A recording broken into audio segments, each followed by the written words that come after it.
Through storms, unshaken, unbowed. Through trials and verdicts, still standing proud. A titan in the tempest, against the raging crowd. He's got a vision for the future, gonna shout it aloud. Changing the wind, it's coming fast. A new foundation built to last. Cryptocurrency's the key. Make the big switch. Power to the people. Time to teach the rich.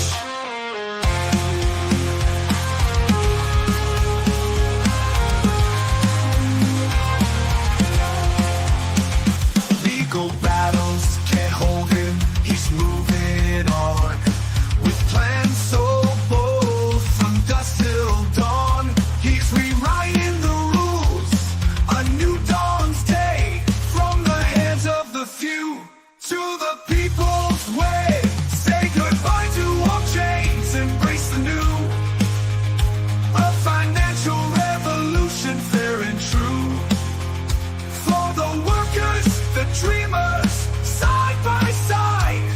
In Trump's new era, let freedom rise. Changing the Welcome, everyone, to the Crazy Cryptonaut channel. This is Zester, and I hope everyone is having a wonderful start to their Trump Day this morning. I hope everyone absolutely is. We've got a very interesting one to go through today on the crypto side, and we got to also talk about XRP, because XRP had did not have the best 48 hours. The past 48 hours have not necessarily been the best for XRP. We're going to jump in and talk about that one. We're also going to learn about stablecoins. I realized on the stream on Monday that I very regularly do we talk about stablecoins, but we haven't really gone through and done a full basis foundation of knowledge in terms of what stablecoins are, all the different risks associated with them. And so we're going to talk about that at the end of the stream today after we go through the news of the day. But first of all, I'm going to go through and say good morning to everyone. What's up, Trish? Happy Trump Day, everyone. Happy Trump Day to you. Mile High Trish, thank you so much for being here.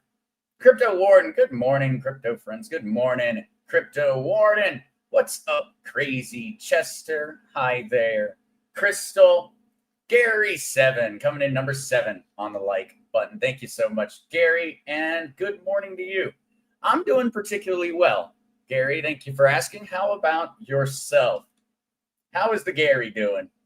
I know, Gary, you're definitely on point with the jokes today. Gary 7, a man said to his doctor, "Doctor, I'm shrinking." The doctor replied, "Have some manners, be a little patient." Stranger danger, doctor, I think. Crystal, silver is $74.84 in Australia. So happy about that. Crystal, I am the same. I wish that it was $74.84 in US dollars, but sitting at, what are we at? We're about to hit $50 on silver at the moment. Let's see. I've got that one pulled up. We are $49.67 on silver in USD, over $4,000 an ounce of gold. It has been an incredible run, especially for silver. I was planning on talking about that one a little today, Crystal, because I'm just as excited as you are, and I've been getting some stories from different folks out there. Across the community, amongst my own family, folks that have been going in, taking, say, sterling silver in, taking, some of their old coins and things in, and they've been sending me just how much money they managed to walk out the door with. And, it's been impressive. Me personally, not planning on selling any of my silver, but I'm very, very happy for the folks that are managing to get some really big wins that are helping them out. In terms of the financial livelihoods on account of this. I have a family member in particular. She had a sterling silver set And I know that she went in, and I don't know the exact weight of all of that, but she ended up walking out the door with like almost $5,000 for a silverware set she had bought many, many, many decades ago, and could not have been more than, it wasn't three figures. Essentially, is what she said when she bought that set of silverware. It was less than $100, and well, she managed quite the cash out. I did give her a hard time and said, "Why didn't you call me? I would have tried to buy it." And then I heard what the number was and said, "Never mind, I can't afford it." But we'll talk about that one, Crystal. I'm very excited as well, and I'm curious whether other people are hearing some of those same kind of stories amongst your family or friends, or folks in the community who are taking the opportunity with these current prices to settle some past debts, maybe. James Nixon, mine shows 1, but it's hard to get ahead of Trish. Morning, all morning, James. I'm guessing on the like button. No, happy to have you. Very, very happy. Good morning, Mary Jones. Yes, very important one. Thank you. Thank you very much, Trish, for making certain I get it.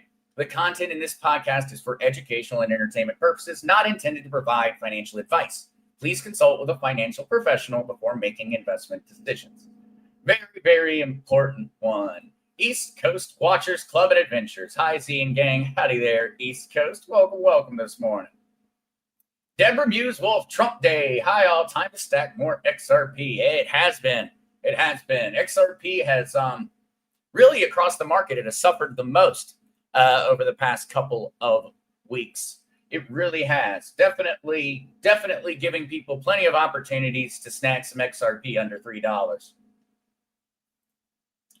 Gary 7, I heard that horses are purchasing crypto. Is that the stablecoin? That one's definitely, that one's drum worthy, Gary. That's one that needs to go into the crypto book for certain. The crypto joke book, that one definitely needs to go in there. Gary 7, I'm fine, Zester. It's getting cool in Kentucky. That's got to be getting nice. I know down here, I am very much looking forward to the end of the crazy summer heat down here in PR. It has been, it's uncomfortable.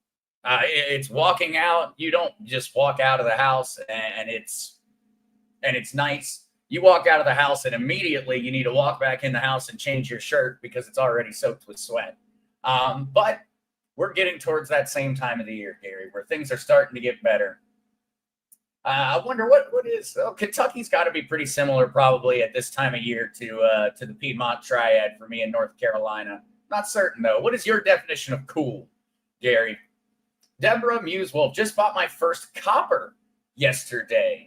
Very, very interesting. I want to hear about that one, Deborah. I have been in the past. I had a whole fascination with the idea of investing in copper, and this was many, many years ago.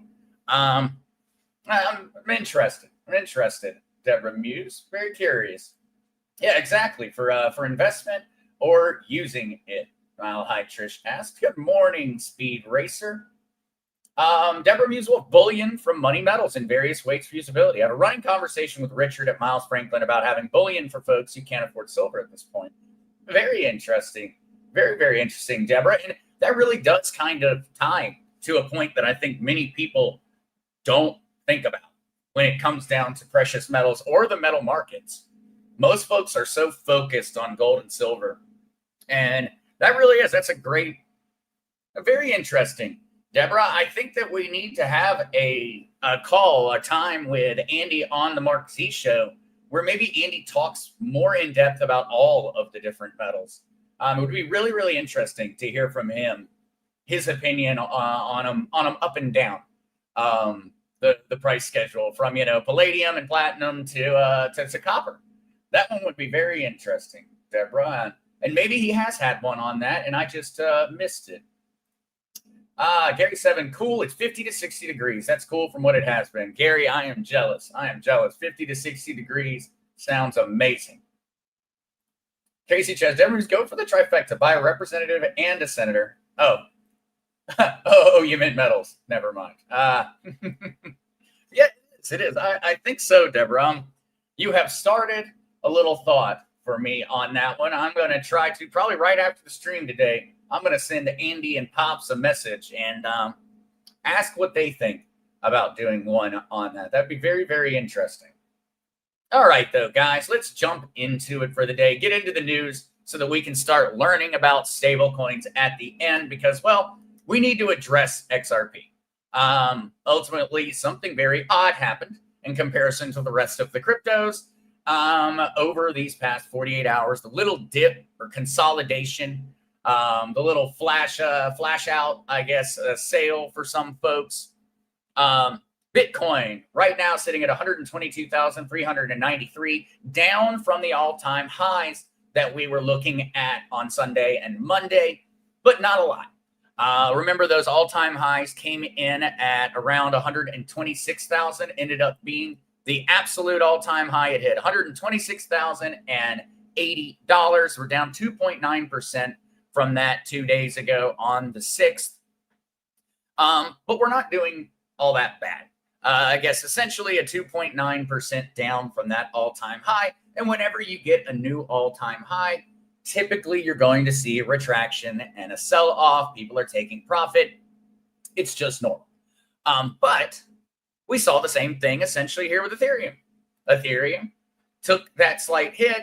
Ethereum sitting at 4,456. We were sitting at around 4,747 just a few days ago.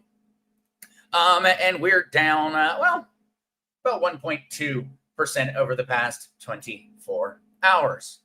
But now we get down here to XRP. And, well, look, we're having to scroll further down than we used to. XRP has been unseated.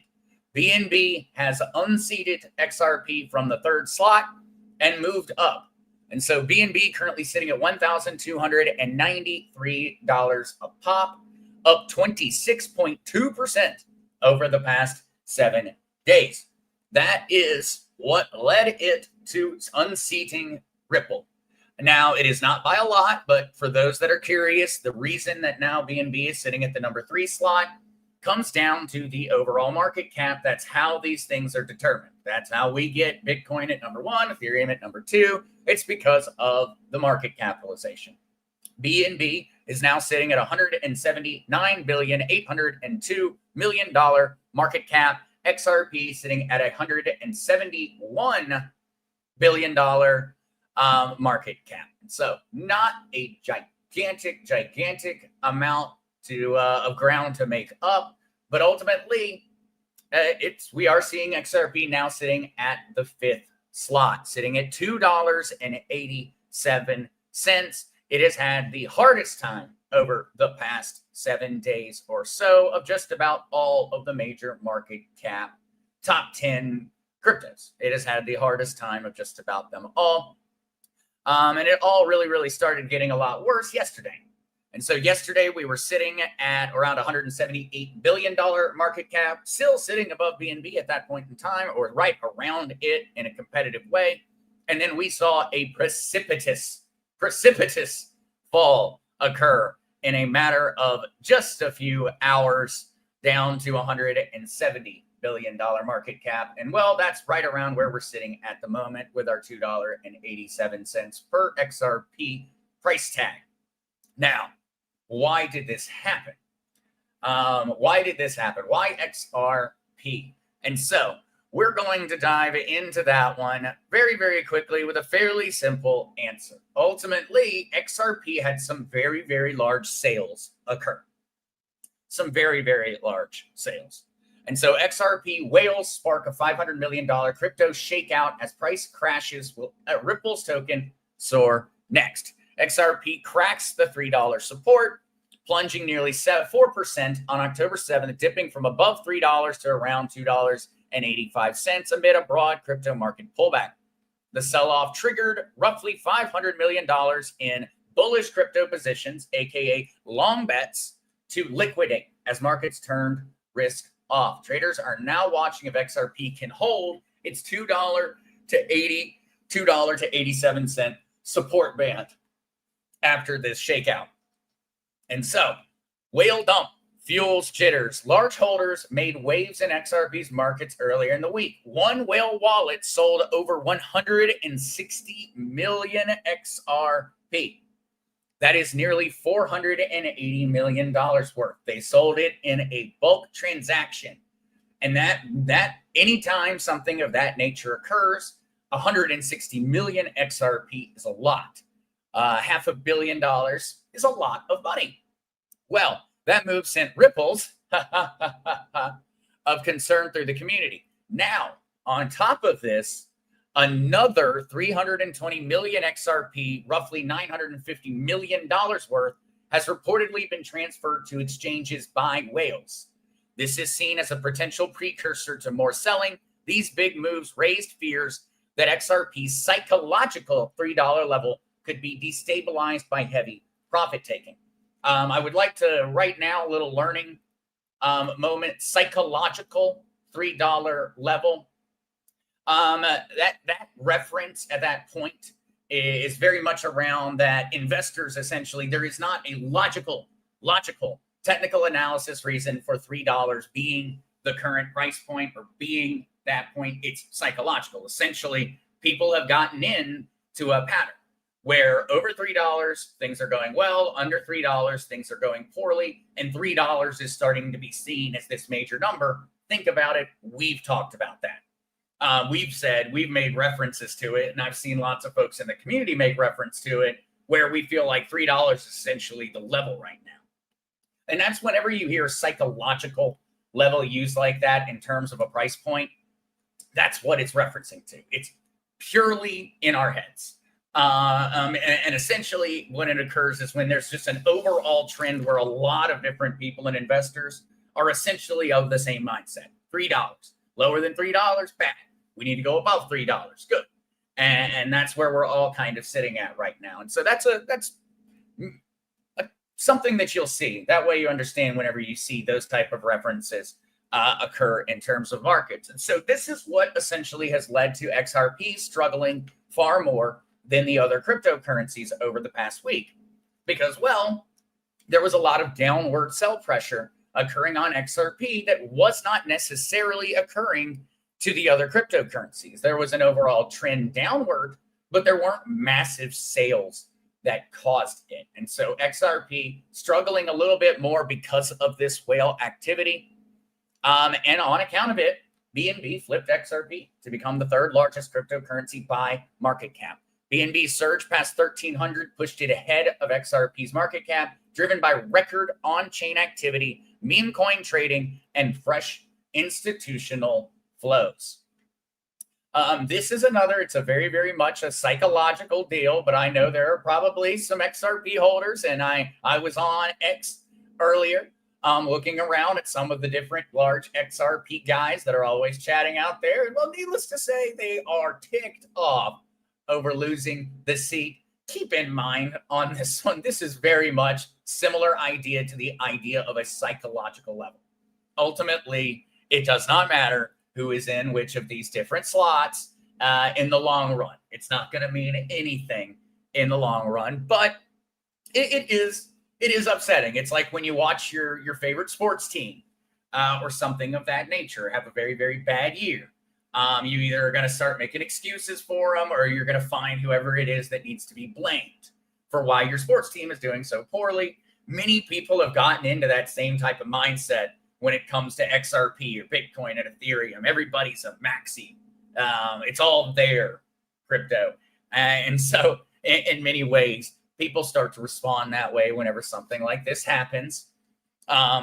Because, well, it feels as if your team was unseated.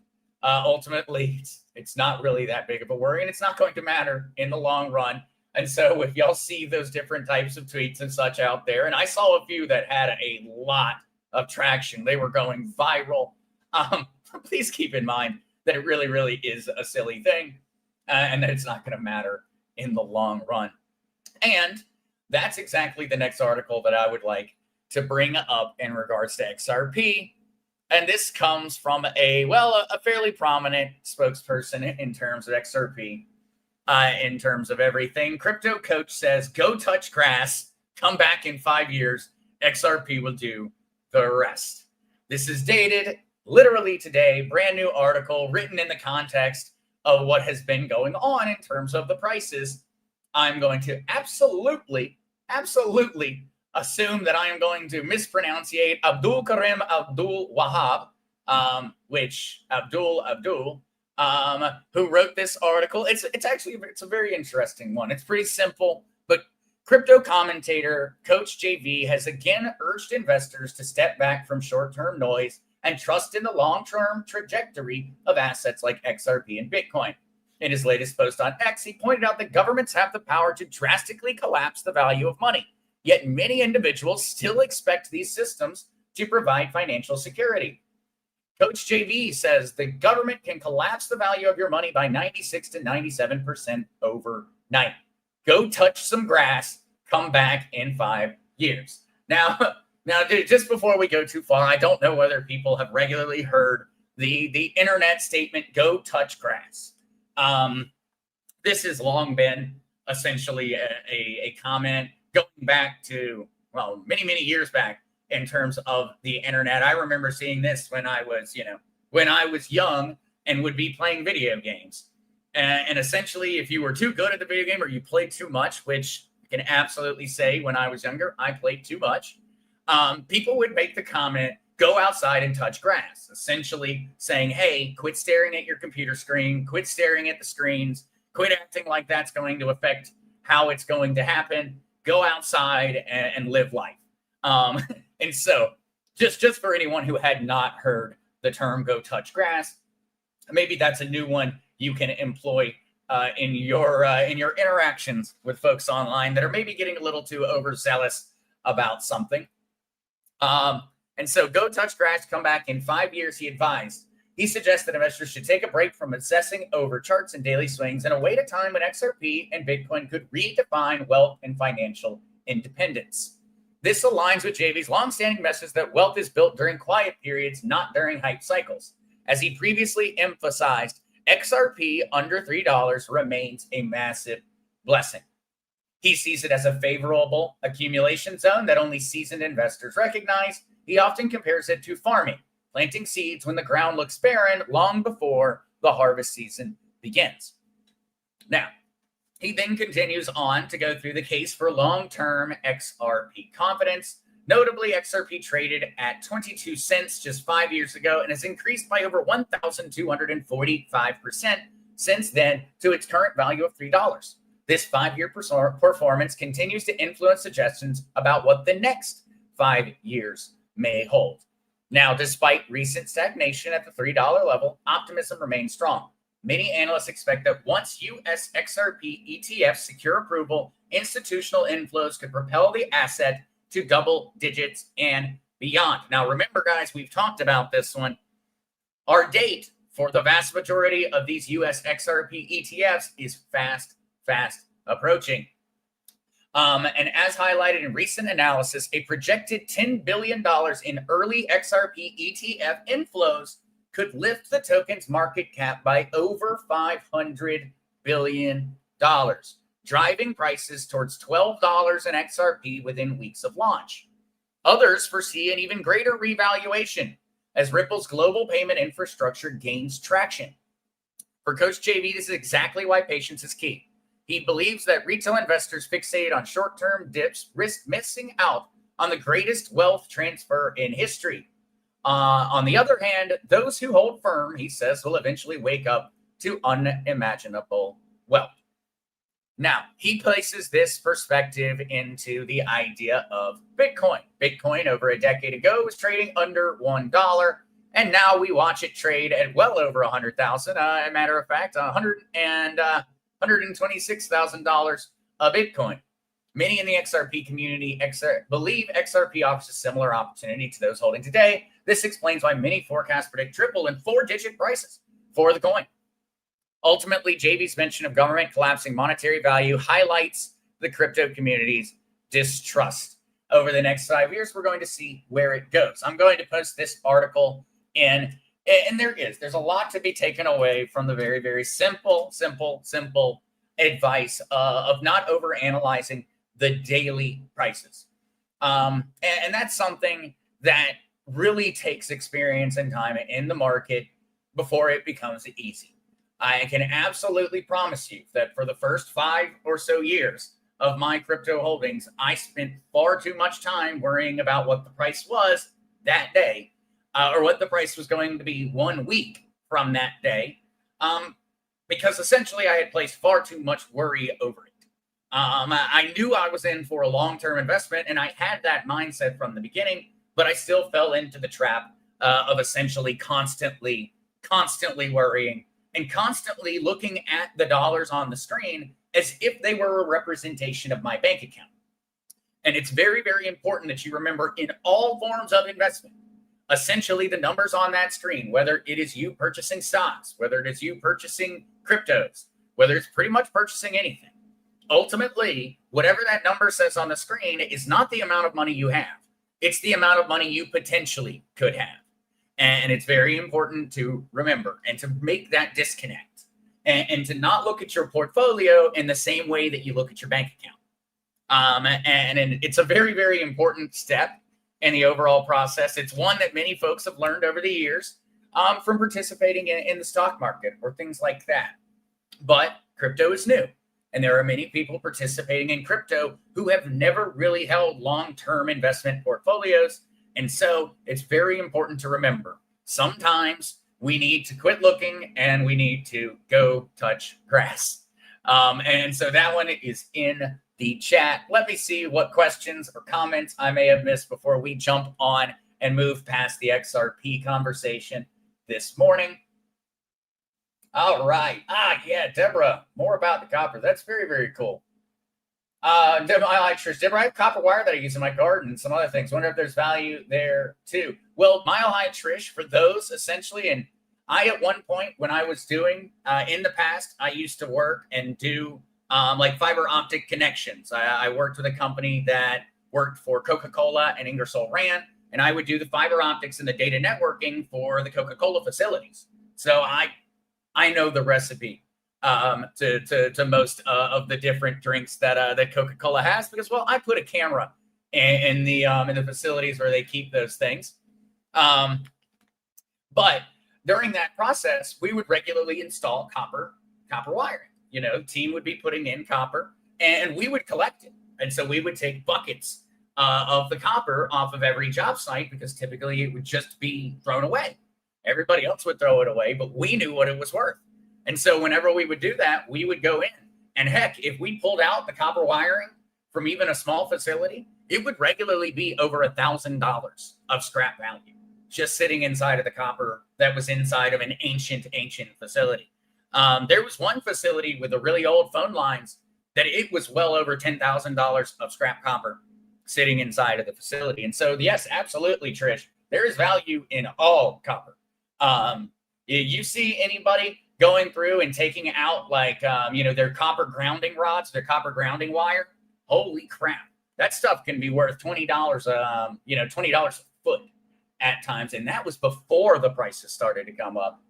And so, hey, there's a whole other way for those that might want to start accumulating. And no, this is not the same as going around and stealing people's copper pipes. The companies actually want you to remove this old wire. Gary 7, I noticed that Trump's administration talks about XRP more than the other cryptos. He does, Gary. And so I think a large part of this is really in relation to Brad Garlinghouse. Brad Garlinghouse does have a lot of influence inside of the White House and the Trump administration. And I think that that's one of the major influences on it is that his proximity to really him learning and being explained how crypto is working. A lot of that is being done by the guy that literally runs the Ripple Labs, the company. And so I do think that proximity is very, very helpful for all of us XRP holders. That proximity of Brad to Trump means that we get, as XRP holders, we get a little bit more of the president's ear than the other cryptos do. Deborah Muse, and they pre-1982 pennies. Yep. Yeah. Crystal, me too. I have tons of copper wire and some poles for some reason. Yeah. Outcast, yeah, and you never know, Crystal. You might have surprisingly more money than you expect. Outcast 2017. Just wonder what you think about Kinsis Money. They deal with gold and silver and crypto too. Outcast, I'm very, very curious. I'll have to say, I don't think I've seen Kinsis before. And so I will pull that one up and I will do a little bit of learning about that one, Outcast. Yeah, I will have to. I'm guessing that it's a newer project there, Outcast, but I will. Kinesis. Wow, that word for some reason I am struggling with massively struggling with kinesis. All right. Sorry about that, guys. Does anyone else have that problem when you can't pronounce a word that it gets stuck in your head? I absolutely do. And that word was about to drive me nuts all day. And so, yeah, I'll have to check that one out. Very, very interesting, Outcast. Definitely any different way of protecting my money with gold sounds like a good idea to me. And so I'll have to do some research. And see what they're all about. Everything money should be makes protecting your money with gold simple. Get rewarded every month. Hey, Outcast, you have intrigued me on that one. I'm going to have to check that out for certain. It sounds right off the bat very similar to Glint. Very, very similar to Glint.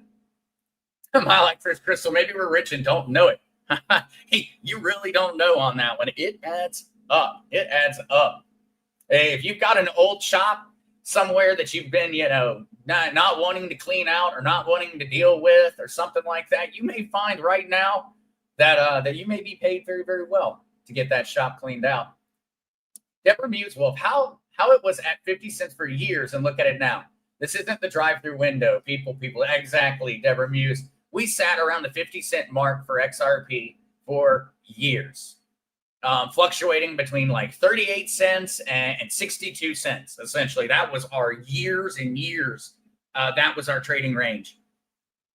It is, Deborah. It is. We all want to be millionaires and billionaires today. Not sometime in the future. We all want it now. I want it now. I absolutely want it now. Crystal, it cost me $15 per kilo, which is about 2.2 pounds. Okay. I would say that was always one of the big worries was how much space. Investing in copper, how much space is it going to be taking up? But I suppose if you really think about it in bullion bars, 2.2 pounds, I don't imagine it's really all that much. All right. Just heard we have a crazy Kryptonaut clone in Telegram. It's getting folks to buy crypto and use that crypto to buy into the QFA. This is a scam. Absolutely. Remember, I do not ever try to convince people to buy any crypto. That is a universal that I have never done and I never will do. I'm here to educate people on crypto. I'm not here to convince you to buy it. And there is no one that I ever will. Ultimately, I'll present you facts about cryptocurrencies. I'll present you my opinion about them. But I will never attempt to get you to buy any cryptocurrency. Ultimately, our system is going to turn into crypto. Your money will turn into cryptocurrency, whether you like it or not. I do not need to convince people to buy crypto tokens. It's not in any way. And so please do be safe out there. Please, if you see somebody like that, or if you see a Zester out there that is trying to convince people to buy any crypto, you can guarantee it's not me. And so thank you, Trish, for making certain that I addressed that one. And please be careful out there, guys. Please be careful out there. All right. Athena, thoughts on Athena? Could be loading up for the next bull run. Very interesting, guys. We're getting a lot of interesting projects today thrown out there. Yeah. Athena. Absolutely. They've got a very, very similar liquid option to it in the same way that Ethereum does through why is it completely avoiding me? Lido staked Ethereum. It seems as if Athena has a very, very similar process going to that one. I'm curious. I'll have to dive in and look through that one for you, MJ. Absolutely will. Very, very interesting today. All right. D Rambo, I pick up copper the thrift stores as my cheap investment. Hey, there you go, D Rambo. There you go. Probably could. You could probably literally pick up copper going to garage sales and things like that. There's probably a lot of opportunities there to pick up cheap copper. Barbara Martinez, is it okay to compare XRP and XLM with Bitcoin? Thought they are different. Barbara, that is a great question. Because we do. We'll regularly compare them in terms of the price actions, but it really isn't fair to do so. They don't operate the same way. Bitcoin is an entirely different market, essentially, to XRP and XLM. And something we've talked about in the past is how in the future, we're going to start to see a breakdown occur here.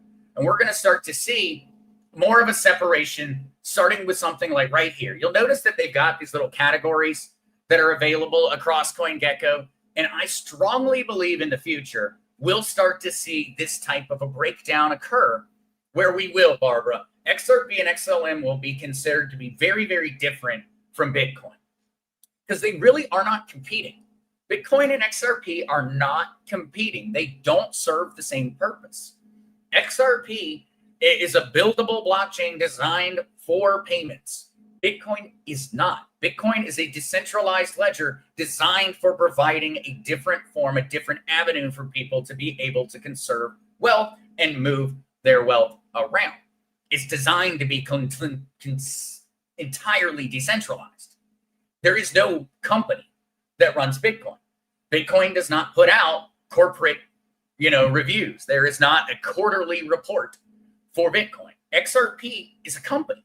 XRP is run by labs on services entirely separate from Bitcoin. You are very correct, Barbara. It really is not. In terms of what they do and their future values and what they're going to be used for in the future, it's really not fair to compare them in that way. But it is essentially what happens in terms of the market cap. And so looking to see how Bitcoin is doing versus XRP or XLM, it's not really saying, hey, why isn't XRP doing as well as Bitcoin? It's saying, why is this separate crypto breaking away from essentially the trend of the rest of the market? As we look further and further down the road, these trends are going to really break. Right now, if the price of Bitcoin goes up, the price of most all cryptocurrencies rises with it. If Bitcoin goes down, the price of just about all cryptocurrencies goes down with it. Over time, we're going to see that correlation slowly break. And ultimately, there will be a day where XRP is just XRP. And it's not tied to how the market cap of Bitcoin is doing. Right now, though, it still does remain very much tied to it, very much correlated to the price of Bitcoin, but not as much so as it used to be in the past. And so we are seeing that process occur. That's a great question, though, Barbara, and absolutely a great question. All right. Oh, yeah. Yeah, my trees. That's why I was gifted the wire, using it with some of the trees at this point. Hey, yeah, there you go. Double purpose. Double purposing your investment. Hey, that is definitely a good one. D. Rambo, as for XRP, feel the whales SBR especially that are playing a game, pulling on the heartstrings of the small holders to sell so they can swoop like a hawk. I'll be holding steady and ride it high. Absolutely, D. Rambo. Whales are going to play whale games.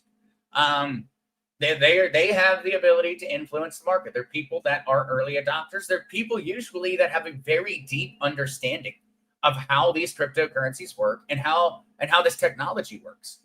Ultimately, you kind of got to block out the noise when it comes to that. There is nothing I can do to combat a person selling 400 and some nearly $500 million worth of XRP. There's nothing that I can do. I can't stop that. I can't buy enough XRP to make the price go back to where it was before they sold. What I can do is outlast them. And very much so, D. Rambo, we have to make certain that we don't let those types of games change our own beliefs in terms of something. If you have a hard belief in terms of an investment, it should not be influenced by a short-term price dip. It's a long-term outlook. Yeah, Deborah Hughes, stripping copper from buildings. That's a thing in Tucson, except it usually happens at night and uninvited. Exactly, Deborah, exactly. I would not recommend. You're going to meet some fairly sordid folks, I believe, in your copper stripping journey on that one. I don't think many people are stripping copper out of buildings in order to make for a long-term investment portfolio. I think they have slightly more short-term ideas on how to use that money. But there are a lot of clever ways to pick up copper. There really, really are. If you're willing to go out there, whether y'all have been sharing those along the way, I'm very curious on that one. Getting distracted by copper today during our crypto chat, but I think it's a good thing. All right. Barbara, thank you. I appreciate this. Oh, my pleasure, Barbara. Thank you so much for the question. That was a good one. I bet a lot of people enjoyed that one. All right, Yukon. Hey, hello, Zester and mods. Howdy, Yukon. Welcome. Yukon, I'm holding on till the cows come home.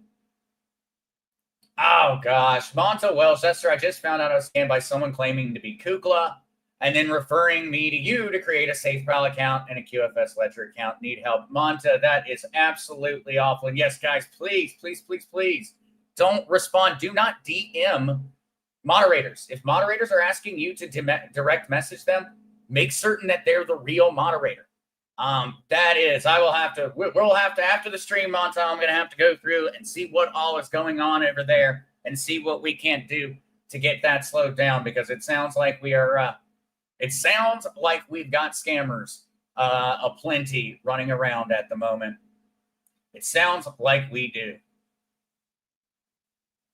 All right. Back to all of our news. Monta, though, I'm going to be thinking, I am so sorry about that one. We will be figuring that one out for certain, at least figuring out what happened. Absolutely. Please be careful out there, folks. And I don't know, Trish, if maybe you can throw some messages in across the different rooms for folks to be worried. I bet you probably already have, and that the other moderators probably have. Just haven't seen it myself yet because I haven't been able to, haven't looked at the room. So, no, please do, guys. All right. Well, with some of the crypto news, for those in New York, well, congratulations. You are now finally allowed to start staking again. Coinbase enables staking for New York residents after regulatory approval. Coinbase has launched crypto staking in New York, allowing residents to earn rewards on assets such as Ethereum, Solana, following state regulatory approval. Yes, congratulations to the New York residents. New York residents have been getting a rough go when it comes down to it in cryptocurrency on account of the New York state legislators. They have made it, well, awful to try and participate in crypto for many, many years. At one point, there were only certain exchanges that could operate in there. They were thinking at one point it was only Kraken or only Gemini, and with a very limited selection of cryptocurrencies. And so this is a big moment for all the New York residents. Finally given the ability to start staking your crypto. And hopefully with this move, it's an indication that New York is going to start loosening some of their overbearing regulations on the cryptocurrency market and allowing New Yorkers to start actually buying crypto without having to go through a crazy process in order to do it. Very excited for all of our New Yorkers out there. Hey, that's a lot of Americans who just got the ability to finally stake. It is a lot of Americans who had been having that right kept away from them. Absolutely. Very exciting for everybody on that one. All right. From Terra USD to you, why stablecoins fail. All right, I've got this article a little too far up in it. I'm actually going to hit a few other articles, and then we're going to jump into that stablecoin conversation in order to round out the hour. But first of all, let's hit some of these other ones. Bit Digital buys 31,000 Ethereum worth $140 million, becoming the 6th largest Ethereum treasury.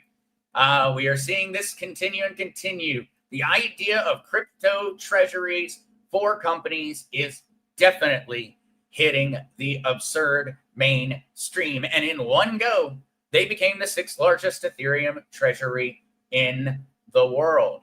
Bit Digital expanded Ether holdings to more than 150,000 Ethereum after purchasing 31,057 Ethereum just recently from a $150 million convertible notes sale. This purchase demonstrates our commitment to building shareholder value by financing Ethereum accumulation on terms that are accretive to NAV per share. And so this is just one of many different companies that are holding very, very large Ethereum treasuries.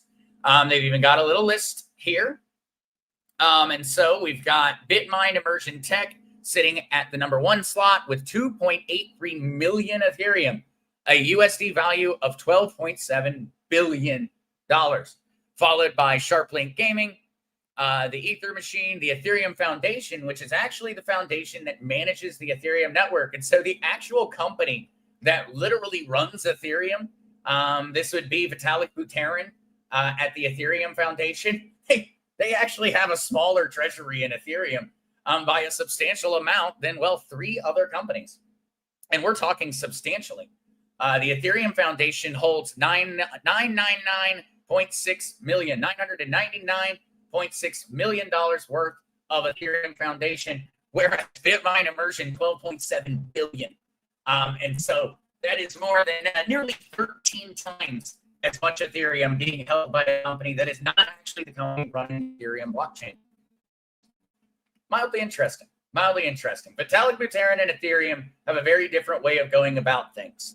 At some point, we need to do a very deep dive on Vitalik Buterin. I think people would be very interested in learning about his life. He is a very, very, very serious libertarian. As a matter of fact, he literally used to go between libertarian events and conventions, selling the idea of cryptocurrency. He was considered an amateur journalist following libertarian events in crypto with a crypto booth. So a very interesting story, a very, very interesting story. And we'll have to do a whole show on Vitalik someday for everybody to get to learn a little bit more. All right. Trump meme coin issuer seeks $200 million for treasury company to support token.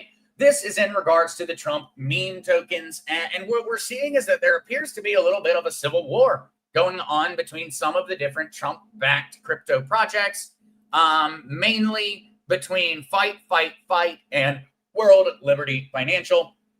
Fight LLC is the one who put out the Trump meme coin.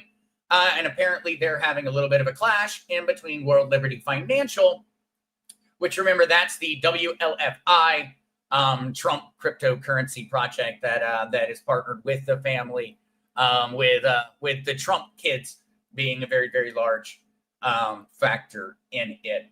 This one was, well, I guess really just kind of a footnote on the day in terms of all the other news. But hey, when it comes down to it, it is Trump Day, and Trump was name was in the headlines, so brought this one in as well. For those who did buy into the Trump meme coin, from the last time I looked, it's not doing very well. Not doing very well at all. Not at the moment. All right. $11 billion Bitcoin whale returns with $360 million Bitcoin transfer after 2 months. The massive whale previously rotated around $5 billion worth of Bitcoin into Ethereum after holding the BTC stash for 7 years. This is just another way of really pointing out the transparent nature of the blockchains. That's why we know these things. Ultimately, this $11 billion Bitcoin whale who made those transfers, made those moves, who holds that wallet, we can always keep up and see what he's up to. And, well, he's back at it, moving $360 million of Bitcoin around in the past couple of days. These things always freak people out. Remember, one of the ways that you can always look, something that scares the market, and you'll hear this number thrown out there. Whenever you hear about a lot of crypto going to exchanges, the market is scared. Because if people are rotating out of their self-custodial wallet, they're leaving their ledger and they're going to Coinbase, what are they most likely doing? They're most likely selling. And so what are people doing if they're leaving from Coinbase and going to their ledger? They're most likely holding, because they're moving it into a self-custodial wallet. They're moving back and forth. And so this is a very, very serious metric that is very regularly used by people in regards to overall market uncertainty. Where is the crypto going? Is more crypto going to the exchanges? That tends to be a negative indication. That is a bearish indication. If more crypto is going to exchanges than it's leaving exchanges. And that's why people pay so much attention to these type of whale activity. These moves are things that people pay attention to because it's believed to be a part of the overall trend of where the money is moving. Is the market bearish or is the market bullish? If everybody's moving their money off of centralized exchanges, that is a very, very bullish, my apologies, a very bullish thing. If everybody is leaving, everybody's saying, I'm taking my Bitcoin and I'm putting it in my ledger. I'm taking my XRP and I'm putting it in my ledger. And there are very few people doing it the opposite direction. That is very, very bullish. And that's why these things are paid attention to so much. But all right, guys, let's get into our last thing of the day. Looking at it, we've got about 10 minutes to talk stable coins. And I think this is an important one. And I also have put together a little document to actually put up and out there for folks to read through that want to dive into the subject of understanding stable coins. But from Terra USD to you, why stable coins fail to hold $1 and the risks that investors can't ignore. From Terra USD's crash to Yala's U, several stable coins have failed to hold their peg. Here's why depegging happens and the risks you can't afford to ignore. All right. And so this article popped up and it brought me back to thinking about our conversation on Monday in regards to the different types of stable coins and how a lot of them work. And so I started working with trying to put together a more simple way of kind of breaking down all of the different stable coins and some of the risks that are associated with the different types, because there's nuance to stablecoin. There's nuance to stablecoin. Stablecoin does not necessarily mean what I think some people think it does. And so let's dive into that one real quick. What is a stablecoin? And now there are essentially 4 different major types of stablecoins out there right now. There are other types. There are hybridized forms of stablecoins.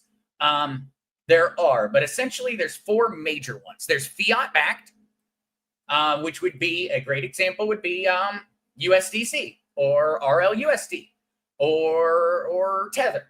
These are fiat-backed. And so there's one US dollar sitting inside of a bank account. Issuers hold cash and short-term T-bills and mint/burn on redemption. Examples, USDC, USDT. Works very well if reserves are real, safe, and liquid. And so that is the major current stablecoin. That is the big boys. Right up here, Tether at a nearly $178 billion market cap. These are the big boys. USDC sitting at 75 billion, Tether at the 180 billion. These are the big boys, and that's how they work. Tether and USDC, they hold inside of a bank account, they hold inside of their accounts a buttload of treasury bills, a buttload of liquid cash, a buttload of different assets.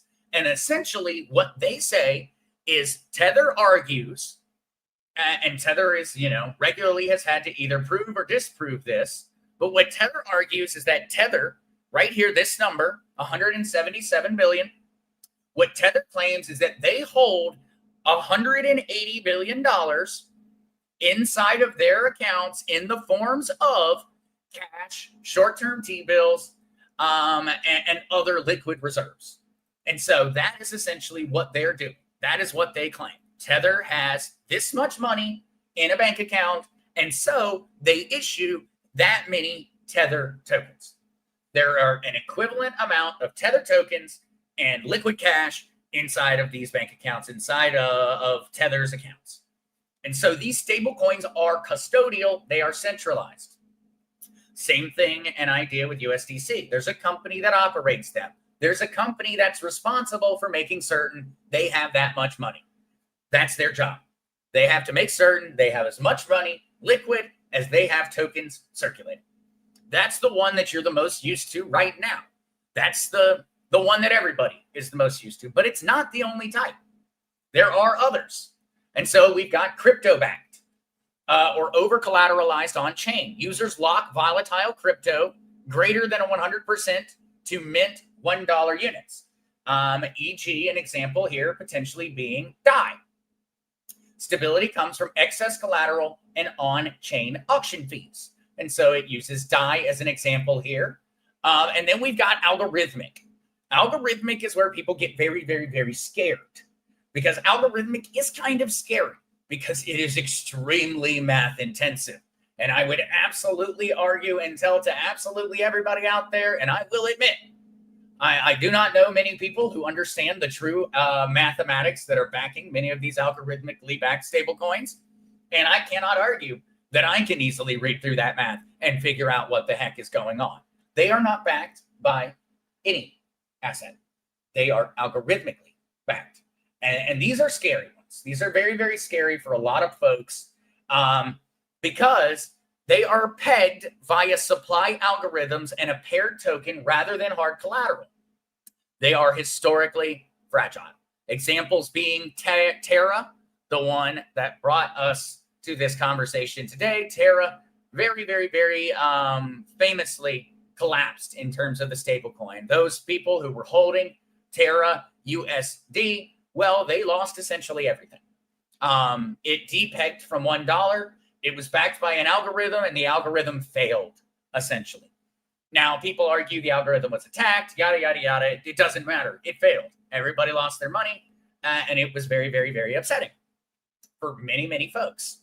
And so those would be some of the three that are typically most talked about. Now, it actually missed out on one.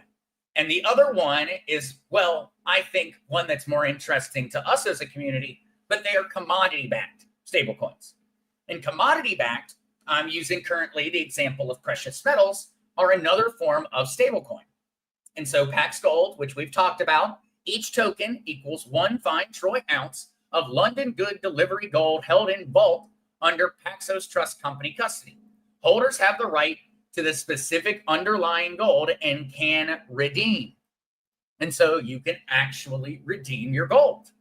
Now, Zot, which is Tether Gold is the largest gold token. Each token equals 1 troy ounce of LIBMA certified gold custodied in Swiss vaults. Tokens can be redeemed for physical bars or fiat per issuer terms. Now, some historical examples of some of these projects that have gone away. Perth Mint Gold, PMGT, was discontinued in 2023. Cash Gold ceased back on September 30th of 2025, and it actually airdropped Pax Gold to its holders. A good example of program continuity risk. And so they actually did, essentially they had issues, but they at least tried to fix it for their holders. This would be another whole form of a stablecoin. It is backed by a commodity. And so when we were talking about and have been talking about copper today, because a very interesting comment, very interesting from Deborah, and I'm going to be talking to Andy about that one. But we could use that as an example. And so a commodity-backed stablecoin could be backed by 1 pound of copper. That would be a commodity-backed stablecoin. There would be 1 pound of copper sitting inside of, I don't know if you'd need a vault, but sitting inside of a warehouse or something. And you would then have a token that was issued that was a 1-to-1 on that pound of copper. And that in and of itself is a commodity-backed stablecoin. It's backed by a specific real-world commodity. And these are very, very interesting. Very, very interesting.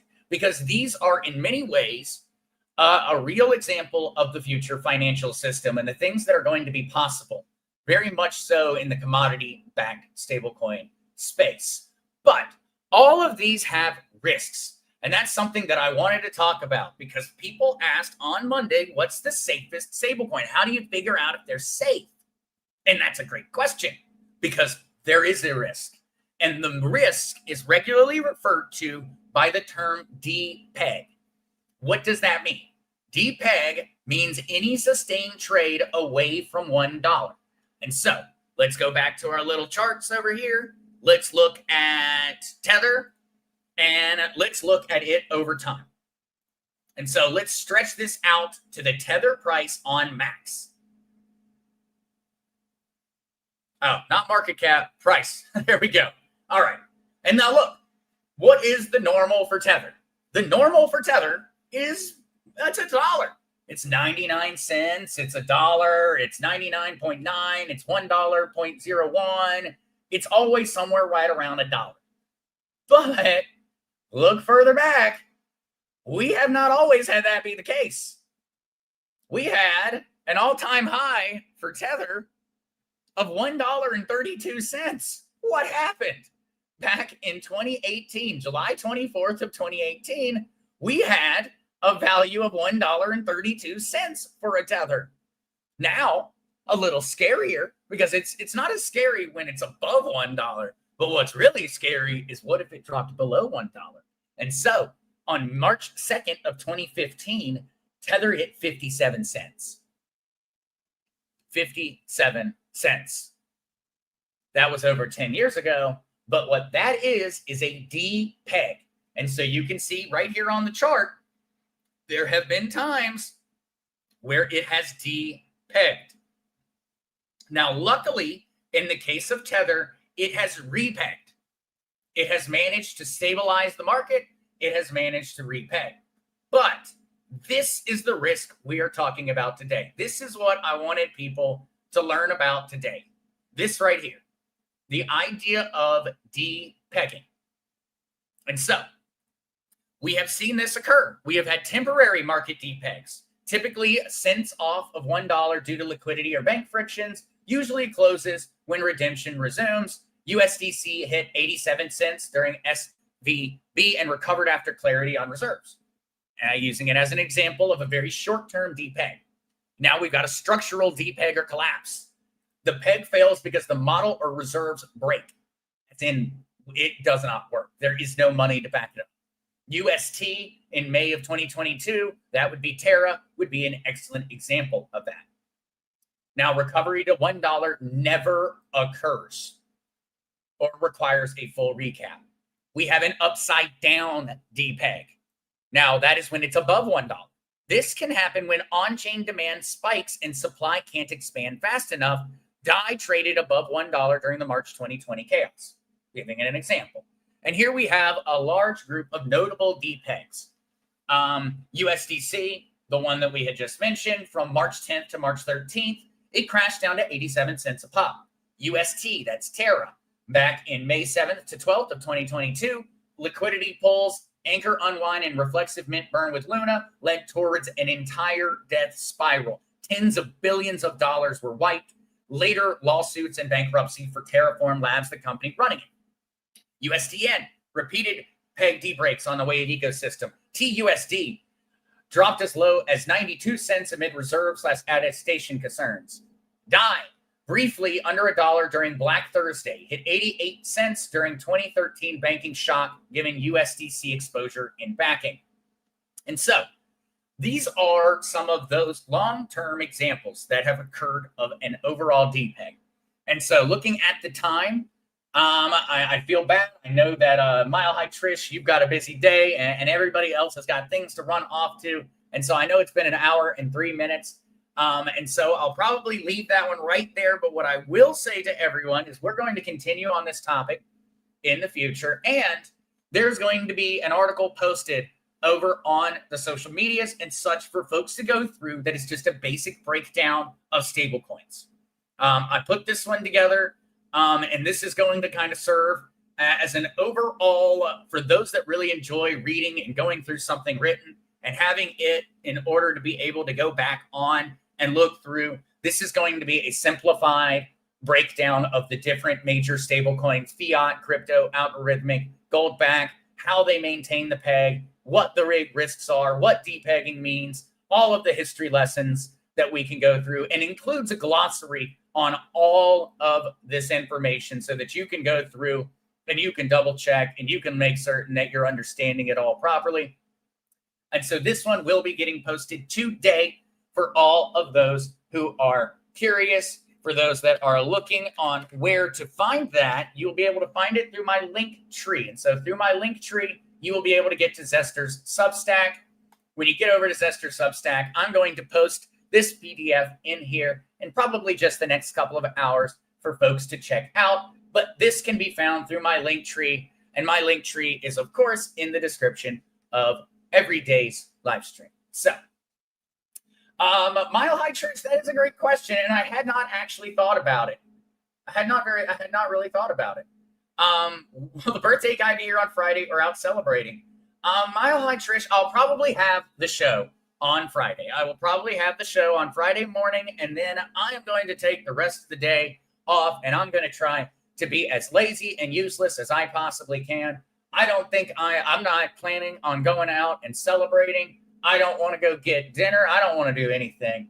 For my birthday, I am looking forward to taking an entire day and not getting out of my pajamas and being as lazy as I possibly can for it. And so that is my birthday wish as of right now. But we will be here for the morning one. I'll probably stay in my pajamas, matter of fact. I'll be in the pajamas with all the kitty cats, and I'll be trying to be as lazy as possible.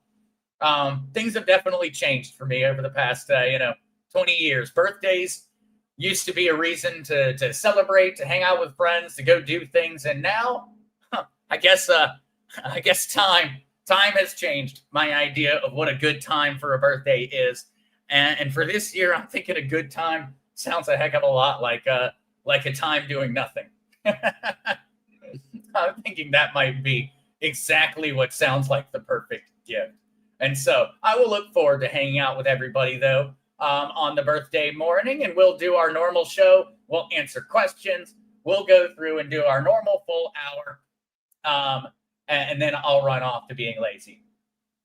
D. Rambo, Zester, you will be the fourth kitty in the house on your B-Day. Absolutely, absolutely. I'm going to go try to challenge them on cat nap time. The cats are probably going to be mad about it because they get to take my bed and all of that and take the good spots during the day. And, tomorrow, not tomorrow, Friday, they might not get that opportunity. Pajama day. Actually, everybody should have pajama day. We need to start having one day out of the month where the streams are, casual Friday or something, pajama Fridays. Everybody stay in your pajamas on Friday. But all right, guys, love you all so much. Thank you guys so much for being here. I will be back tonight on the original Mark Z for Whiskey and Wisdom, 8 p.m. Eastern Standard Time.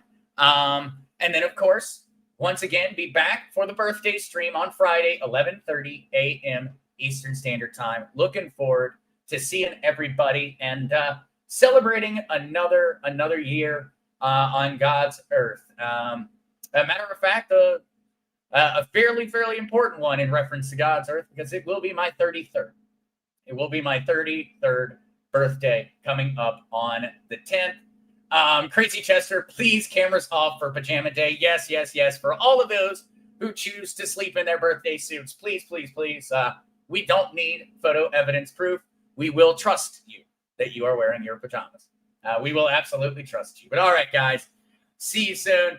Hope everyone has an amazing Trump day. Peace, y'all.